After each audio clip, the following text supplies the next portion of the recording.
दरम्यान जगप्रसिद्ध लोणार सरोवराच्या पाणी पातळीत दिवसेंदिवस प्रचंड वाढ होतीये। त्यामुळे लोणार सरोवरात असलेल्या प्राचीन मंदिर आणि जैवविविधतेला धोका निर्माण झालाय। देश विदेशातील शास्त्रज्ञ आणि पर्यटक अभ्यासासाठी इथे येत असतानाही या गंभीर बदलांकडे पुरातत्व विभागाचं दुर्लक्ष होत असल्याचा आरोप। तातडीच्या संशोधनाची मागणी सुद्धा जोर धरू लागली आहे। 52,000 वर्षापूर्वी भारतामध्ये खाऱ्या पाण्याचं सरोवर हे लोणार सरोवरामध्ये लोणार म्हणून सरोवरामध्ये आहे आणि ते लोणार सरोवर आज पाहत आहोत आपण। या लोणार सरोवराची जी पाण्याची पातळी आहे ती मोठ्या प्रमाणात वाढलेली दिसत आहे। भौगोलिकदृष्ट्या हे पाणी का वाढलं याचं संशोधन मात्र अद्यापर्यंत केलं गेलं नाही।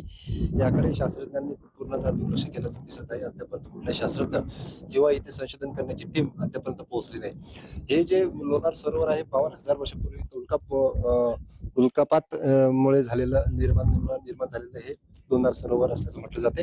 त्यामध्ये जे आजूबाजूला या सरोवरामध्ये आतमध्ये ते 10 ते 12 हेमाडपंथी मंदिर आहेत ते सुद्धा पाण्यात गेल्याचं दिसत आहे। हे जे आपण पाहतो हे कमळजा देवीचं मंदिर आहे। हे पाण्याची पातळी वाढल्यामुळे 10 ते 15 फूट पाण्यामध्ये आज ते दिसत आहे।